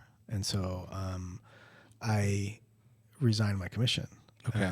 Effective, it's like, I think it's a 1 year flash to bang or whatever. So it was going to give me, a couple months back at home after this deployment, and I was out. My branch manager basically said, hey, that's great. We received it. Here's your date. But just so you know, we already have you on as number 15 on a list of 32 to come back to this time Afghanistan as a police advisor. So I was like, shit. Okay. It wasn't stop loss because stop loss had been lifted at the time. But I was just going to get pulled back in because you owe from the time of commission, you owe 8 years. Yeah. So inactive or inactive reserve. So I just said, oh, shit, okay, let me see what I can do. Now I had applied to teach at West Point before I left, but I'd missed the deadline by a couple days, mostly because it was just a lot going on. You're trying to get my company out the door. Sarah's days from popping, and they basically just said, suck it. Yeah, you're not getting it. And I was talking to one of the platoon leaders, and he goes, I was never somebody to leverage a network. I just didn't know how, and he said, hey, my dad's an alumni and blah, blah, blah, blah, and knows somebody in the environmental sciences, I don't know, whatever department that falls in. And he goes, do you want me to give him a call? Maybe he can do something. Well, sure, shit. I mean, he made a call. I had 4 departments wanting, because apparently somebody bailed out of all those departments. So it was like, just lined up for you. Yeah. So, the one I chose was environmental science, aerospace, which I'd have to go back and get a master's, which I'm not ready for. And then chemistry and life science. So I said, okay, I'll go teach biology. So that's when I went to. So then we got back, had a couple months, and then I started school at Vanderbilt. And that's where you did microbiology and immunology. Yes, sir. As your master's. Yes, sir. Also not my people. They're not your people. No, it was. I was a little rough for the audience, at the time. I mean, I distinctly remember this one time as very emblematic. I came in and, and I had to give myself pep talks because and these are super nerds, not necessarily folks in my lab. My lab was pretty cool. But the one next to was much larger than ours. If I remember right, they did computational modeling of proteins. Yeah. And I came up the elevator and I was like, positive mental attitude. And the doors open and I shit you not, these guys are sword fighting with, aluminum foil hats. And I just kind of let the door close again. And I took off. I'm fuck this. I went to a coffee shop and hung out and did some homework or whatever. But that was, and this kid, he seriously wanted to fight me over the centrifuge time. It was, I'm like, what is going on here? This is, and he's like, oh, you think you're tough because you're in the Army? I'm like, no, dude, back off, man. I'll jump on the centrifuge in a little bit. No big deal, Anyway, yeah. So that was that experience. Wow. But I had a great primary investigator, and they were very good to me. And I was able to publish out of there, which was kind of cool. Kind of gave me, a sight into academia and realize that's probably not the path for me. How far is Vanderbilt from Fort Campbell? It was Nashville, so okay. So it's only about 45 minutes. Okay, 45 minutes an hour. So you were able to stay living in? No, we intentionally decided to move to the city. Okay, so we lived downtown Nashville before Nashville was the big city. So. It was small enough that where my daughter, who was 3 or so at the time, in her she was able to dance at TPAC, right? Which is like where like everybody's performed there. Share the same stage with everybody from Johnny Cash to Gotcha. Les Miserables, which is coming next month. Like, I mean, it was that small of a town, and then we left just before it started blowing up. Yeah. And then West Point comes later, right? As far as you teaching there. No, right after. That was right after. You go to get your master's and then your utilization tour, they call it, is teaching at West Point. So basically, so in 2009, essentially, then you transition and go up to New York and teach at West Point. Yeah. Okay. Yeah. And then, so how was that experience? The personal experience was tough. And especially in upstate New York, if you're not 4 generations deep, you're kind of the new guy, right? And so it was a lot of that. And we were like, we're two kids from California. We weren't ready for the snow. We weren't ready for generations deep in the military. No, just in general. In general. Let me back up. West Point housing, normally professors stay on post. They were redoing a bunch of houses, so a bunch of us had to go live in the community. The community was not ready to support us. Okay. So it was like literally you could get 700 square foot like cat lady house with like no AC, or like Jay-Z's house. Like that was it. There's nothing in between. No in between. So we got Jay-Z's house. It was a huge, beautiful house, like kind of overlooking this valley, and it almost like bankrupt us. I mean, it was yeah. I mean, just like heating oil alone, and the driveway was like over a quarter mile long. And the guy, I said, well, what about snow plowing? He goes, oh, you just get with the neighbors. It's kind of a homeowners association. So okay, great. That wasn't true. They basically were all like, hey, suck it, man. You're at the top of the hill. Hey, and like they made us like pay for it. So they're like the 3 houses that were down below us. Like we paid for the entire thing because they're like, yeah, we can get out. We don't need it plowed. I was like, you gotta be kidding me. So, wow. But on the professional side, it was really rewarding, but it was tough. I mean, I never instructed before. I never thought I'd teach chemistry. I ended up being the course director at some point, which was really cool because I got an opportunity. They asked me, they said, hey, would you take a look at the curriculum and revamp it? And I said, okay. I wasn't, I was kind of just getting a feel for like pedagogical philosophy and all that kind of stuff. And I'm clearly not something I got professional schooling in, just, reading. And so it was like a hazing thing there. Like it was like every student has to come through chemistry, and it sucks. Like it was brutal. So I basically said, this is stupid. We're raising these young officers to go in the Army, to go lead the men and women of America. Why are we bashing their face in because they don't, know how many electrons are in, molybdenum? Like it's just stupid. Right. So I changed it, and it was really cool because it was like kind of the first time I did like a, really true organizational transitional change, because there was a lot of old school instructors that were totally against it, and brought it to an online system for homework and stuff, but also changed the whole focus to really be, kind of took it to page out of Lee Iacocca's book and just put 3 words everywhere: problem solving, critical thinking, and scientific literacy. And that became the focus of the course, right? So instead of, everything was, all the problems were generally based in, real problem sets. And then we would also do, news stories and then relate homework assignments to those. So at the time, like Fukushima had gone off, and we did a block on, radiochemistry during the time. It was a really cool experience. So that's interesting though. Like, so your undergrad is in biology. Yeah. And I'm assuming you took maybe a chemistry course or 2 chemistry courses, maybe. I would say I faked a couple chemistry courses. Yeah. Right. As part of your undergrad. Totally. So then you come in and this is where I realize how much I don't have confidence in myself when you feel like, okay, you now are you're doing a master's, you complete it in microbiology and immunology, and chemistry is a piece of that. And then now you're teaching it at West Point, and not only teaching it, but they're also like, hey, can you, what do you think about like changing around the curriculum some, right? I mean, that's like, what an opportunity. Yeah. And this maybe fits into that kind of fake it till you make it type thing where you're like, okay, 100%. right? I have no idea really what I'm doing, but I have the aptitude, and I guess I'll figure it out. Oh, it was right. It was 100% faking. I was one class ahead of those kids. And how much does that go back to what we were talking about before? You had mentioned from Kwan's podcast, right? Where like just a little bit of just give me a little leash, Yeah. give me the liberty, right? And knowing that there's some level of confidence behind that, right? Yeah. And I can do a lot of great things, even if it's not something that I've spent a lot of time in that field, Yeah. or even had some sort of experience of changing around a curriculum. Yeah, there is no, people talk about veterans and they talk about service in a certain, set of words.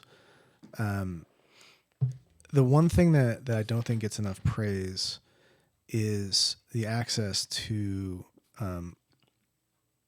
really, potentially high impact and high risk endeavors at a young age. Yeah. Right. There is no corporate version where, a 30-something-year-old kid gets to, be in charge of or manage the budget of $1 billion program, Mm-hmm. but in the Army you do. And same thing there. I mean, if you did that on the civilian side, I mean, you'd have to be a tenured professor, 10 years in, yeah, I'm really grateful for that. It 20 years in the military gave me a learning laboratory, I think, to really experience some things that I never would have had opportunity or access to before. Mm-hmm. And the kids there were pretty amazing. I mean, not all of them. I mean, at the end of the day, they were high school kids plus one. Yeah. And but it was a really rewarding experience, and still keep in touch with some of them. I'll tell you a funny story. Yeah, please. When I was it was at George Mason. So I did my master's at Old Dominion University. I had done my undergrad at George Mason University, and I was living up in Northern Virginia. And so this was 02, Okay. 03, and there was no like online learning. But what they were doing, there may have been some of that. I shouldn't say there wasn't. It wasn't as prevalent and prolific as it was later. So it was like a two-way video and audio system that we had over ATM, which is layer 2 routing between Northern Virginia and Norfolk, where Old Dominion is. Oh, wow. So anyway, so it was like this distance learning thing. Well, the problem was that they couldn't offer, they were big into public administration. It's a big Navy base down there. Yeah, okay. And so if you wanted to do something other than public administration as part of your master's, which is just an MBA program, then they said, all right, you can go to Virginia Tech or George Mason or some campus up in Northern Virginia, and you can do your concentrations there. Okay. So I'm like, okay. So I took like 4 classes at George Mason University. So I'm like kind of with their folks. But it was interesting. There was a class we took. I think it was like portfolio. It was like an investment management portfolio analysis, something like that. And it was a mixed bag of ages in this class. So you had a couple students who were like just had finished their undergrad. They're probably 22, 23. They're doing they're smoking a lot of marijuana. You could just type of those kids like in their off time. And then you have like some adult students and older student, whatever. Yeah. But this guy, so we take this midterm, and everyone fails. Like it was really bad, like really, really bad. And it's just this old instructor. And I remember when I was taking the midterm, like I don't really remember covering whatever he's asking, And so it was. So we come to class the next, like after we've taken the exam, and he's basically, you can tell he's basically he's probably going to get fired.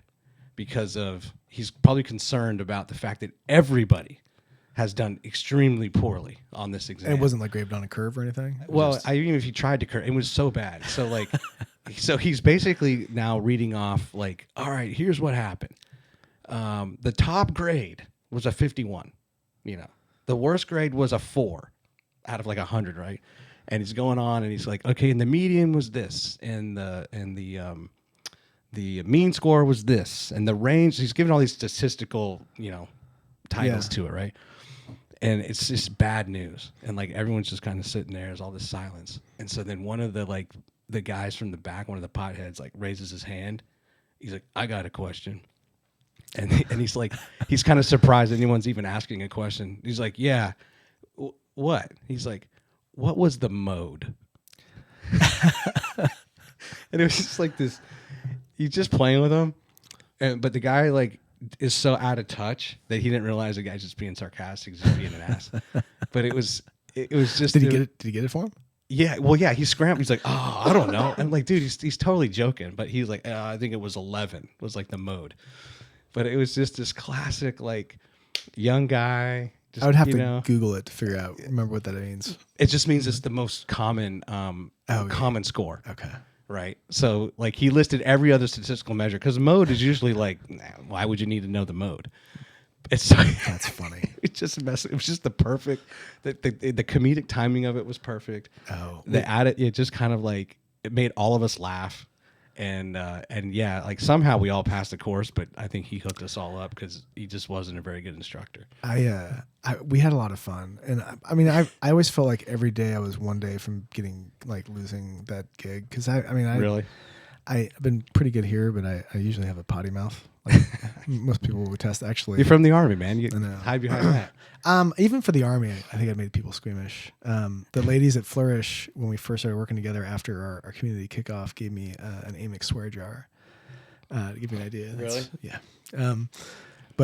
So I would swear a lot in class, and the thing that I would do, because I wasn't from West Point, and they do all sorts of crazy stuff. Like they hold their hand up. I'm like, dude, if you're in my class, raise your hand like a.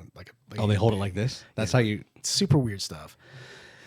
And the kids would fall asleep. And these kids are smoked, right? They have to do after school activities and all this stuff, and so like they're struggling. So I would let it kind of go, and then every time somebody would fall asleep, I'd just wing a piece of chalk across the room because there was chalkboards all around the room. I got known to be the chalk guy. They actually the statistics guys. They did a project on the return on investment of, at the time, Major Schmitt's throwing of chalk for student learning. Like they did this whole analysis of how much chalk, and then it was hilarious. I mean, well, it's dorky, but it was pretty funny to me. They surprised you with that. Yeah, but they knew that they could get away with it. Oh yeah. Or that you wouldn't have a problem with it. No, God no. No, it was funny. Yeah, it was that part of it was very professionally rewarding. It was a very cool time to be with those kids. Because I joined the military without a war on, and all these kids chose to with a war on.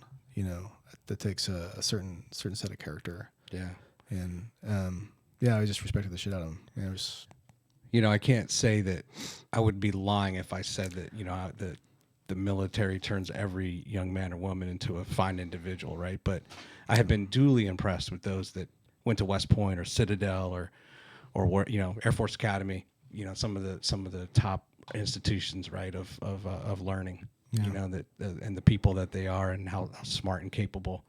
Let's do this. I want to transition to a couple. Let's have some fun with some pictures I brought. Okay. That are based on your bucket list. Okay. No, it's all good. Okay. Everyone always gets so worried when I have something prepared, and I think generally, instead of calling it the pick six, because I can never just narrow it down to 6 pictures, I just brought up a few pictures from your bucket list. Okay. And I want you just to kind of talk through it. And I can't remember, I don't have it in front of me. You can surprise me on the ones that you have already accomplished. We can talk about that, or if it's actually something that you haven't done yet. So I will let me get this ready, and then I'll switch over. Yeah, and to be totally transparent, right? That thing is just completely evolving every time I have a conversation with somebody that did something cool. No, but I have a buddy that that's really good, and he's really diligent about it because it takes a lot of planning, right? You got to think years out at times. Yeah. Okay, what am I going to do this year? What am I going to do next year? My kids, like next year for us, for example. It's our 25th wedding anniversary, plus my son's getting married, plus my other son's getting, graduating high school. Yeah. And actually, Megan had invited me to go run Ragnar up in Boston. Oh. But it's like the same week. Oh. I was like, I'd love to go up there and do that. I just can't. That sounds awesome. There's just going to be too many other things going on. But you have to really have advanced planning, right? Yeah. No, especially to be intentional to make that time for yourself is really hard, especially when other folks are dependent on you. It's just hard. Okay, here comes, let's see. How do I switch over here? There it is.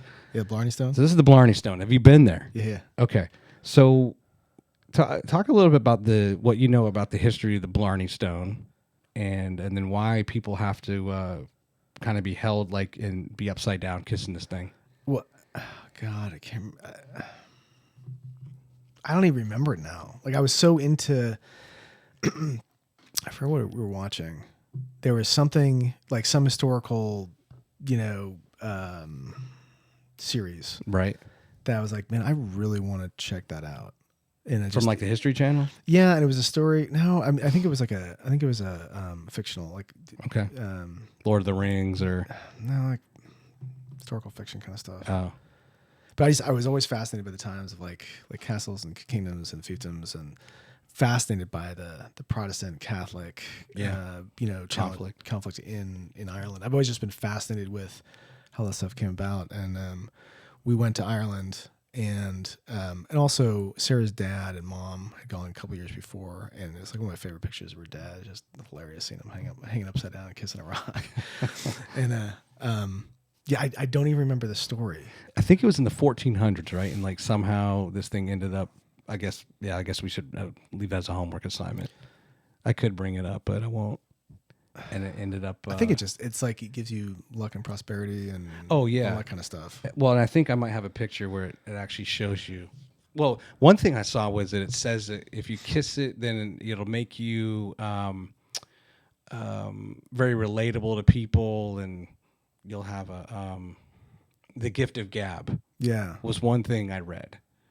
But then that sounds more familiar. But there's also if you kiss it, it helps with the art of like persuasion. You can be persuasive to people, which is kind of the gift of gab, right? Be able to talk your way out of stuff. Now I'm starting to remember. Yes, that is, I believe, correct. I think I have. Let's actually. Okay, this is from. Wow. This is apparently a famous picture from the era of the Troubles. Yeah. Which was what your Irish Catholics and the Protestants in England, and from the 60s to the early 90s, right? And did you get to do your your item on your bucket list was to ride in a black taxi and listen to the story of the Troubles? Yeah. As you drove, right? Yeah, we did. So we went to Belfast. I was always fascinated, but I really didn't understand it. And it was, so our driver was, he said he wasn't, but clearly he was. He was a foot soldier, right? And so, like hearing his stories and like where his friends ran through houses, and they'd put these there would be a front door and then a cage door, so that when the front door they'd run through, and then whoever inside would shut the cage door so the cops could get through. Just stuff like that. And so the story is bizarre to me. The whole English story of religion and Catholicism, Protestantism, and then back, and then, and all around the fact that Henry VIII wanted a mistress. Like, bizarre to me to see all the the pain and suffering that occurred like worldwide over the years. Yeah. Because of the decision of one man at one point in history, and then the Irish were pagans before Catholicism came around, and then they came back and said, nope, we're not doing that now. Now you're doing Protestantism, and then just that was bizarre. Yeah. But then just actually seeing the ground in which that conflict occurred, and which really has not gone away. Right. Every once in a while you hear of another bombing in Derry or something else in the north of Ireland. It's the things that human beings are willing to do to each other in the name of religion are insane. I know. Yeah, it makes no sense to me, right? Because, what's the first great law? Love God, love your neighbor. Right. And if in theory we're all reading from a Bible, yeah, that's kind of the foundational teaching. You'd think. So it's it's a head scratcher. Yeah, and I read it's a book I read recently, actually part of our book club, I think. It's called Say Nothing. Fascinating. Yeah, it's the story of rise of Sinn Féin and as a political entity, and anyway, it's fascinating. Okay, here's hold on, let me there we go. Now you'd recognize this shot. Oh yeah, Cliffs and Moore. Yep. So beautiful. Obviously, but the first time I saw it was like I think it was like Harry Potter or something, and I was like, that can't be a real place. And of course, it is. It was also in The Princess Bride. That's right. And yeah, Harry Potter and Princess Bride, I think, are the two most famous films that feature it. And maybe that's why. Okay, that's interesting. I didn't know that. That makes sense. Yeah, the whole scene where he's climbing up. Yeah. Okay. Yeah. Interesting. Yeah, it was crazy. Was like it's not super like the fencing is not super tight or guarded. They said they'd lose like 4 people a year. Just like they just want to get closer. Like really, and then doesn't work out for them. Do you remember how many feet up they are? Oh God, I have no idea. Because it reminds. I mean, you're from the Bay Area. I don't know if you've been to Pebble Beach or if but Pebble Beach is also up on a race thing like this. Then you go further north. I've played golf at Bandon Dunes, Oregon. Same thing. I've been to Australia. They have a similar. The only difference might be how high up. Yeah. Right. Are these things, but these are actually probably even more spectacular. So I want to say, just for sizing, that right here. Yeah, that rock. Like that tower, that castle tower. I want to say that's probably maybe 40 feet. Okay. Maybe. We actually get two stories there. Several hundred feet then. Yeah. Yeah, it's beautiful though. That's just very. And so, are you Irish, Scottish? What's your? Mostly German. German. Yeah. Okay. Yeah. I mean, I took a 23andMe, and it turns out like that's all one big mixing pot. Right. But right. yeah, there's Irish too. Okay. Let's see here. I think I have a couple other shots. Sometimes I have a hard time advancing the thing here. Oh, there we go. This is just a picture of someone walking around, just a different angle from what we were looking at. And how long ago did you walk these? You said. So this was the last trip. We promised our kids that we would every other year when they got old enough, every other year we would not do any presents for Christmas and just have an adventure. That was the last trip we did before the pandemic. And actually, so we're leaving Friday for the next one. Nice. The next adventure. Where are you headed? So we're flying into Paris, and then train to Munich. We go see Dachau, and then Salzburg because my daughter and wife love the Sound of Music. I wanted to go see that. Yeah. And then we're gonna do Christmas in Venice, and That's cool. It's gonna be gone for like 2-3 weeks. No, we're actually doing it in like 11 days. Really? Yeah. So like a day of hanging out, a day of travel, a day of hanging out, a day of travel. That's so cool, man. Yeah, we're excited. I mean, I love to travel. Yeah. All right, let's see here. And I gotta switch back. Hold on. Oh, come on. Let's go with this one. There we go. Gibraltar. Yeah. Yeah. Have you done it yet? Yeah. You did? Yeah. Okay. The monkeys are insane. Really? Yeah. They're not supposed to be domesticated or whatever, but like, the stories this guy was telling us it was hilarious. The monkeys that just kind of live on the rock here? Yeah. Okay. Yeah. I don't know if they're endangered or what, but they're tagged and whatever, but like you walk and they'll just jump on your shoulder. Really? Uh-huh. And, like in a friendly way. Yeah. Or they want to steal something from you. They'll go in your purse. So the guy was telling me, so he drove the van up there and he was telling us, he goes, yeah, man, I tell you what, one time he's like, I lock the doors now when I step out. I'm like, why? He's like, monkey came in, released the e-brake and the thing, there's no forgiveness, and it backed up and hit the rail and it was like one wheel off because he was looking for food. Did you encounter any? Oh yeah, you did. Yeah, okay. I got pictures. Okay. They're cool. It's not. It's wild. It's a wild trip. And then are they big monkeys? They're just the typical ones we see at the zoo. Do you want to see? Yeah, sure. The fascinating part was I didn't realize was like there's I don't know how many hundreds of miles. Here, let's do this. I'll switch the camera and I'll zoom in on you. Let me do this. So that trip, so we went to Morocco after that. The same little outing, my buddy and I. Where am I going? So you've done it twice. No. He and I went together. So what happens when you have some drinks and use Google Earth on the phone with a buddy? Let me find it. Sorry. Have you played the game? It's basically what are they? Geo. It's called like GeoQuest. No. Or Geotag. It's basically a game where if I show you a photo, in this case it would be easy. All right, let me do this. I'm going to zoom in on you, and you can show the audience for those who are watching. How about that? That's pretty cool. Let me go a little bit further. There you are with your monkey. That's not me. That's out of focus, is it? It might be the camera. Yeah. There you go. That looks better. Yeah, we actually look alike.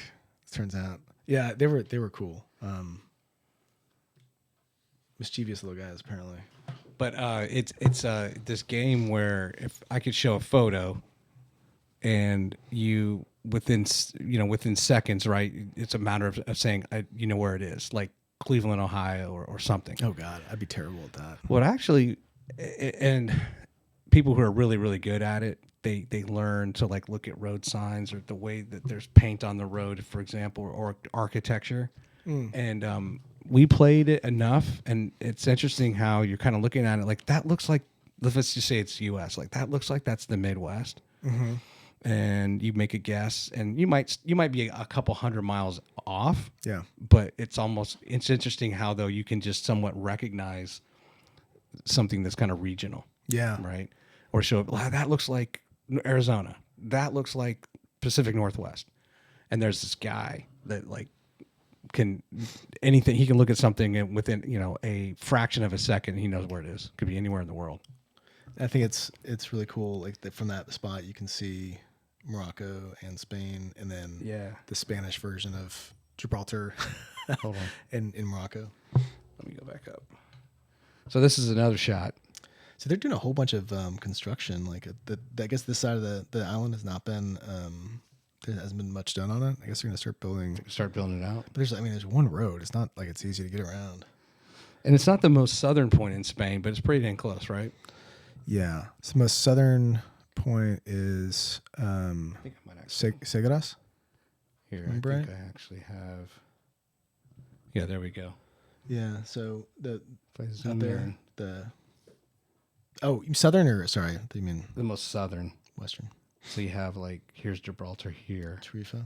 Right. This is Africa. This is what Morocco and Algeria. Look at that. Yeah. So then I don't know if you've been down. Did you ever come down to this part? We drove down. Yeah, that was how we went down. Was that way? But I don't think we. Well, actually, you know what? Little city. No, we didn't go out there. Be kind of cool to see this part, right? Just to be here. Yeah. So we went. Scroll out a second. Okay. So I think it's also on my list. Was scroll out farther. Sorry. Oh, zoom out. Okay. So go west. Oh, over here. Yeah. Actually, back out. I can't tell what hell I'm at. Back out. There we go. Farther. Farther. Zoom out. Yeah. Actually, yeah. Come way out. Way out. Okay. So right there, that little tip. Abu Hera. Yeah.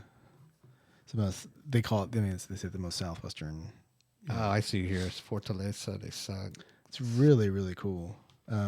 I thought because beer's everywhere, so I grabbed a beer and I thought it was skunked, No, that's just the flavor. Really? Yeah, it's made right there in Segras. So did you learn? I know another thing on your list was to learn another language. Have you done that yet? No. Spanish would be a good one. I know. I learned just enough to be dangerous when I travel, just to show that I'm at least trying. Especially when you go to Paris. Yeah. Oh man. French is not one I've been able to. It'll be interesting to have you report back on how the French treated you. You hear just different stories, right, on how they view Americans and their interactions with them. Yeah, I think most cultures that have experiences, like if you try to be them, try to at least attempt language. Yeah, and don't be respectful. Be respectful. Yeah, that's all you can do. Yeah, yeah. Well, that'd be awesome, man. That'll be a memorable. Is this the first time You've done a trip like that at Christmas? No, Ireland was the last one. That was also at Christmas. Yeah, so everywhere we were going to do now, my daughter's going to graduate high school next year, so probably won't be able to do it next year. Our plan was to do it every other year. Yeah. Just an experience instead of, gifts and clothes and, crap that you don't tag a memory to. We'll wrap up here in a second because I know you got a hard stop, but we went on a cruise out of Baltimore. So the cool thing was when we lived in Virginia, we didn't have to fly anywhere to leave on the cruise ship. We drove to Baltimore, and we had never done it. The downside of Baltimore, though, is that only certain ships can leave from there because you have to go underneath the Chesapeake Bay Bridge to get out. Sure. And so none of the mega big ships are going to be up there. So, but we get on the ship, and the first stop was Port Canaveral. Okay. And I kind of thought, it's going to be stupid, just a U.S. port destination. And then we would continue on to Nassau again, and we've been there before, but first world problems, right? We were taking our kids; they had never been. Yeah. So we went to Nassau, and then we went to their private island, Royal Caribbean, and then we went back. And so it was a long day at sea on the way back because we were so far down.